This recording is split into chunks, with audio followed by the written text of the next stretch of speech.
Assalamualaikum warahmatullahi wabarakatuh. Alhamdulillah, alhamdulillahi rabbil alamin. Assalatu wassalamu ala ashrafil anbiya'i wal mursalin, sayyidina wa maulana Muhammadin.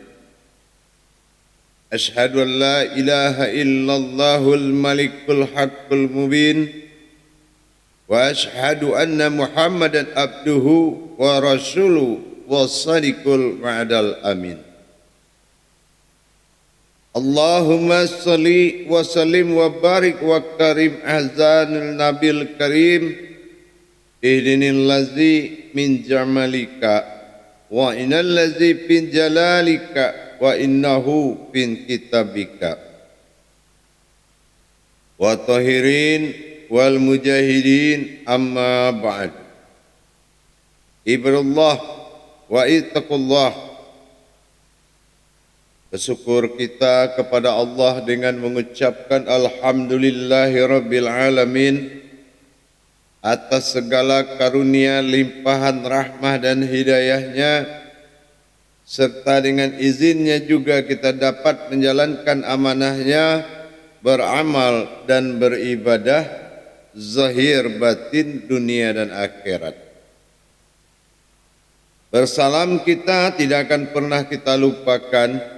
Marilah sama-sama kita sampaikan kepada junjungan kita Nabi Allah, Nabiul Akhir Zaman, Rasulullah Muhammad sallallahu alaihi wasallam.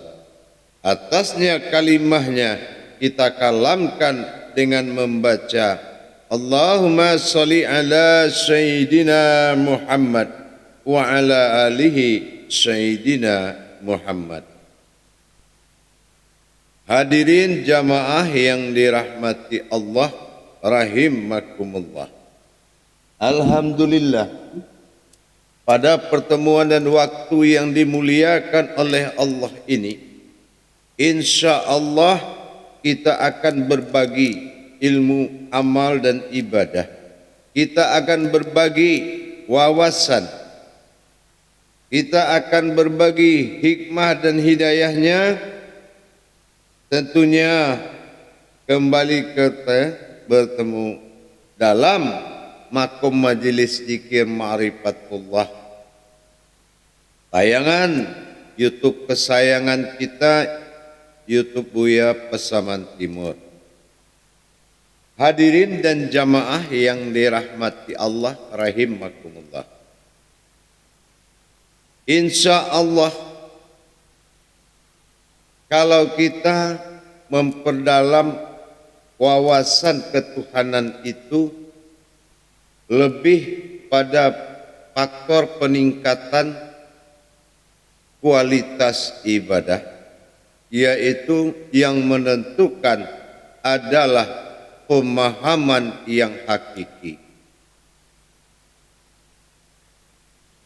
Terutama kita lihat adalah mengenai pemahaman tentang makna daripada hakikat kata fana.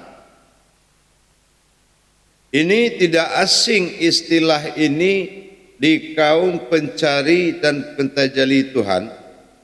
Bagi orang-orang yang bermuqarabun, yang ingin mendekatkan diri kepada Allah Subhanahu wa taala, terutama dalam rangka bermujahadah berma'rifatullah, ini sangat mengalami dan menentukan daripada pemahaman kata makna tadi, yaitu fana. Apa yang dikatakan dengan fana? Kalau solat menuju kusuk, zikir menuju fana. Apa beda zikir menuju fana dengan solat menuju kusuk? Dari sisi kalam itu sudah ada perbedaan nama. Sudah ada perbedaan nama antara fana dan kusuk. Tapi apakah itu berbeda atau tidak? Kita akan coba menggali potensi kajian ini. Kita pernah belajar tentang amanah Allah dalam bentuk tujuan hakikat diri. Fana'um fillah wal baqa'um fillah. Nah, ini fana namanya adalah fana fi sifat. Ya. Ada fana ul akhbar, ada fana fil ada fana fil asma. Nah, tetapi dalam pertemuan ini kita akan fokus kepada kalam fana. Kata-kata fana yang kita pertemui dalam ilmu hakikat, baik itu tasawuf, tauhid, tarekat, ini fana ini sangat tidak asing lagi dalam pandangan-pandangan para sufi. Hadirin jamaah yang dirahmati Allah. Kalau kita di dalam beribadah, ada dua ibadah fana dalam zikir, kusuk dalam solat. Ini kita akan lihat dulu. Mana yang perbedaan fana tadi atau memang tidak berbeda? Apa iya ada perbedaan atau tidak? Nah, sekarang begini. Di dalam zikir itu dituntut sekali apa yang dikatakan dengan fana. Al-fanatun zikrullahi wa i'za'aratun al-qudrati ilallah wa fil insani al-ihsan. Artinya secara hakikat fana itu adalah leburnya kemanusiaan dan lahirnya insan bertuhan. Kalau ini dikatakan kemanusiaan dan insan bertuhan, nah ini sudah pasti perubahan daripada kodrat diri. Perubahan daripada kodrat diri. Fana di dalam sebuah zikir adalah lenyapnya kodrat kemanusiaan atau dikatakan dengan watak atau sifat kemanusiaan, maka lahirlah keinsanan, berubahnya pola keinsanan menuju Allah. Kalau sudah insan, kita sudah pernah belajar alif nun sin dalam bentuk tiga kodrat, rabbani pada nyawa, rohani pada insan, dan nurani pada jasad, sumber ruh mewujud jasad. Inilah pewaris para nabi yang diwarisi. Tapi an menunjukkan batin, itulah yang dikatakan diri al-haqullah atau yang dikatakan dengan diri batin. Sekarang kalau untuk merubah potensi diri seperti itu, maka kita harus menghadirkan kekuasaan Allah, yaitu sifat batinnya yang akan menguasai kita, sehingga sifat mu'ad dalam kehidupan sehari-hari akan kalah oleh sifat daripada wujud yang dikatakan am tadi. An adalah rohani, am adalah bentuknya batin jasmani. ini akan berfungsi. Jadi kalau kita katakan fana yang bisa melebur manusiawi dan berubah kepada kodrat keinsanan, itu apa? Yaitu setelah kita mengalami 4 kejadian di dalam diri. Yaitu apa? Leburnya 4 batin Allah dalam diri kita. Lebur 4 batin Allah dalam diri kita. Pertama batin napas, yang kedua batin bernama tanapas, yang ketiga batin bernama ampas, yang keempat batin bernama nupus. Kalau batin yang 4 ini dia mekar dan berkembang, menguasai tajalli alam diri, maka berubahlah seperti wujud antanal Allahu, sesungguhnya wujudmu adalah aku. Nah, inilah yang dikatakan diri batin. Jadi kalau sudah lebur 4 batin Allah, napas, tanapas, ampas, nupus, napas, tanapas, ampas, nupus, kalau ini sudah lebur di dalam menghadirkan, kita luput di dalam 4 batin tadi. Panafil as, panafil asma, panaul as, panafil akbar. Itu akan melebur, lupa akan diri, lupa pendengaran, lupa ada penglihatan, lupa akan pembicaraan, lupa akan punya jasad. Ini yang dinamakan fana. Fana itu adalah diri hakikat, yaitu diri batinnya Allah pada diri kita. Sifat batin Allah menguasai diri, itu namanya fana. Apa bisa kita dapat fana itu? Insya Allah bisa. Dari mana datang bisa? Kenapa? Karena kita harus memenuhi syarat rukun hakikat daripada ibadah yang dikerjakan. Jadi kita harus memenuhi rukun-rukun hakikat dari ibadah yang kita kerjakan. Kalau alam dan hakikat yang ada pada amalan itu tidak kita kuasai, antara kita dengan kodrat ibadah yang akan diamalkan, kalau ini tidak tersambung, maka fana ini akan kecil kemungkinan bisa dapat. Sangat tipis kemungkinan kalau kita akan mendapatkan fanaul akbar, fana fil as, fana fil asma, sangat tipis sekali.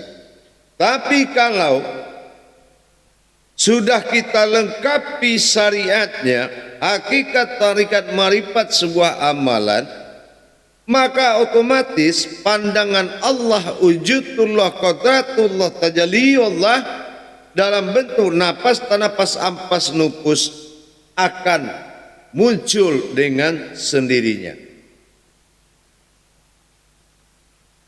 Ini kata kalam fana tadi. Jadi fana itu bukan kita tidak sadar, bukan kita tidak paham, tetapi perubahan kadar diri tadi, kadar diri ini menjadi fana, ini yang membuat kita dibawa ke alam ma'rifat yang dituju. Itu yang mendapatkan reaksi fana tadi. Jadi yang berperan di situ adalah hakikat daripada batin Allah yang 4 yang akan meliputi sekalian alam diri ini yang dinamakan fana. Ini yang dinamakan fana. Jadi fana itu bukan kita ngantuk, bukan kita fokus, bukan. Kalau fokus itu ashik al-masuk, jadi artinya memperdaya diri. Tetapi kalau fana, leburnya kemanusiaan, hadirnya insan bertuhan dikarenakan apa? Karena sifat kodrat yang diamalkan dengan yang mengamalkan sudah memenuhi syarat. Kodrat yang mengamalkan, kodrat yang diamalkan sudah memenuhi syarat. Mengerti, paham amalannya, tajalinya, wujud tajalinya seperti apa, bentuk wujud dan mewujudnya seperti apa, tajali batinnya seperti apa, dan jabariyah dari amalan itu seperti apa, dan mana kodratnya pada diri kita. Akhirnya ini yang membuat datangnya 4 batin, kodrat batin Allah itu akan langsung meliputi kita, akan langsung meliputi diri, sehingga terjadi perubahan hayat. Fana fil asma, fana ul akbar, fana fil al.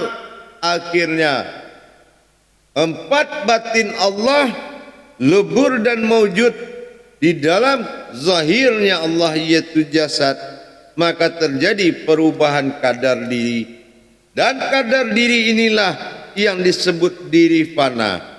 Diri fana itu artinya apa? Tidak berurat, tidak berdarah. Mana diri tidak urat berdarah? Nurani bagian kodrat jasad, rohani kodratnya wujud, dan rabbani kodrat batin dalam diri. Ini yang dikatakan diri fanafilah. Jadi kalau ini kita tetapkan menjadi kodrat yang mengamalkan,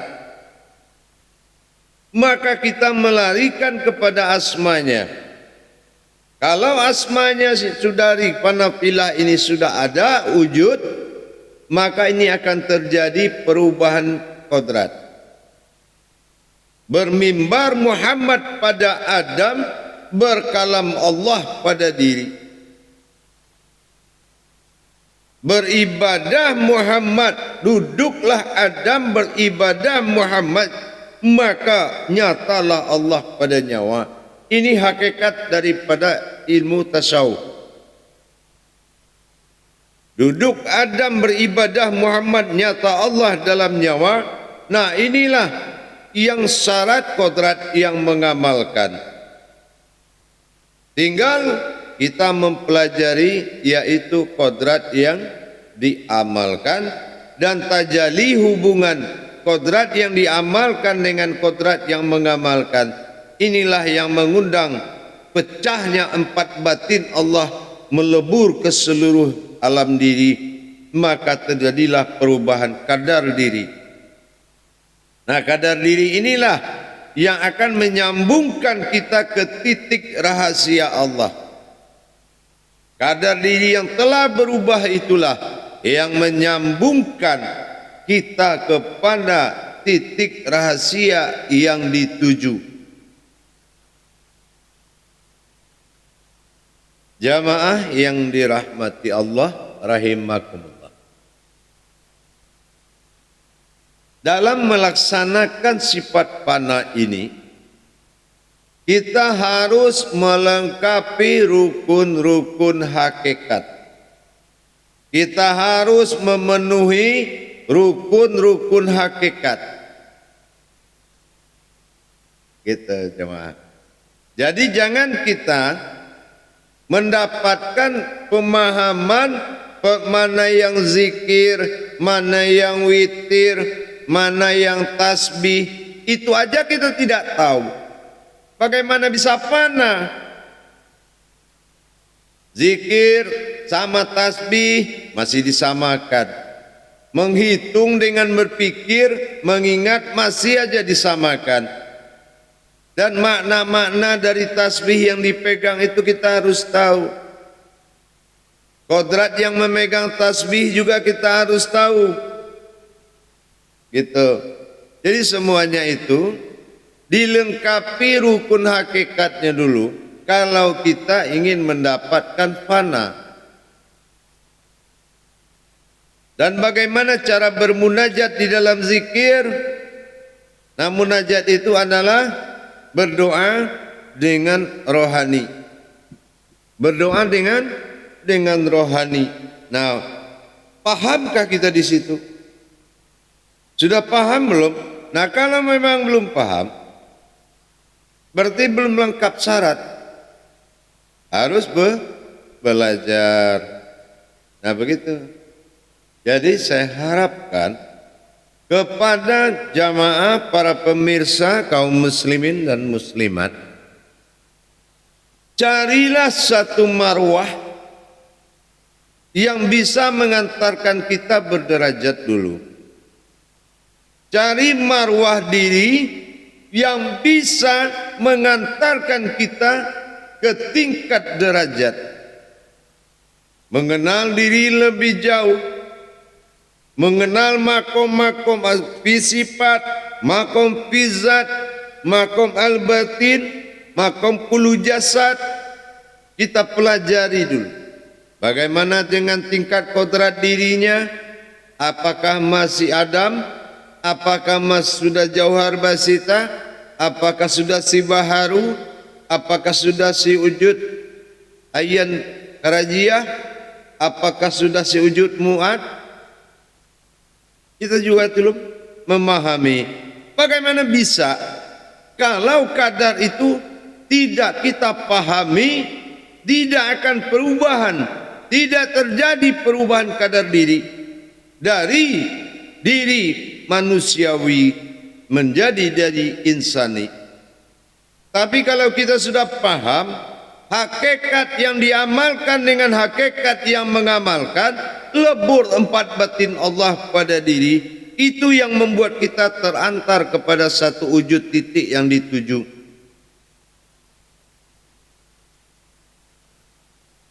Begitu juga di dalam kehidupan sehari-hari. Kalau kodrat-kodrat kadar fana itu belum mewujud di dalam diri, an-nazir darah bekerja, akal pintar, an-nazir sawat nafsu juga bekerja, an-nazir hayat keinginan-keinginan, segala macam bentuk si wujud mu'ad itu akan selalu menghiasi dan menutup kehidupan daripada ayan sabitah diri. Maka kita akan tertutup pintu untuk membuka tabir makrifat. Dikenakan apa? Rukun syarat belum pas. Apalagi rukun syarat itu menyangkut niat yang tidak pasti. Menyangkut kepada niat yang tidak hak. Nah, ini juga menjadi masalah. Hadirin dan hadirat jamaah rahimakumullah. Kalau kita sudah ingin mendapatkan fananya dalam ibadah, tentunya kita harus mencari kemampuan hakikat untuk melebur empat batin Allah ini, sehingga menuju peleburan diri dari kemanusiaan menuju keinsanan ini. Bukan fana itu tidak sadar, fana itu sadar, bahkan kita tidak sadarnya saking merasakan luar biasa. Bukan sadarnya seperti orang yang tertidur, bukan orang pingsan, tetapi adalah sadar dalam bentuk kesadaran yang terasyik masuk tadi. Kekaguman, menikmati, itulah yang dikatakan kesadaran yang paling tinggi yang bisa hanya mendapatkan kefanaan. Insya Allah, mari kita tingkatkan belajar daripada pemahaman hakikat ilmu amal ibadah dalam rangka meningkatkan tauhid diri kita kepada Allah. Insya Allah jemaah tidak akan pernah kita berhenti belajar, karena belajar inilah tauhid yang sangat tinggi nilainya, melepaskan kamu dari pengaruh daripada sifat mempersekutukan, baik mempersekutukan rohani melalui keyakinan, apalagi mempersekutukan kebendaan di dalam menuntut ilmu. Hindari ilmu tauhid pegangan Allah. Asyhadu an la ilaha illallah wa asyhadu anna Muhammadar Rasulullah. Maujudmu semata. Ingat itu. La maujudun illallah. Barakallahu ya karim, ya rahman, ya rahim. Akhirul kalam. Wabillahi wa taufiq wal hidayah. Wassalamun ala mursalina. Walhamdulillahi rabbil alamin.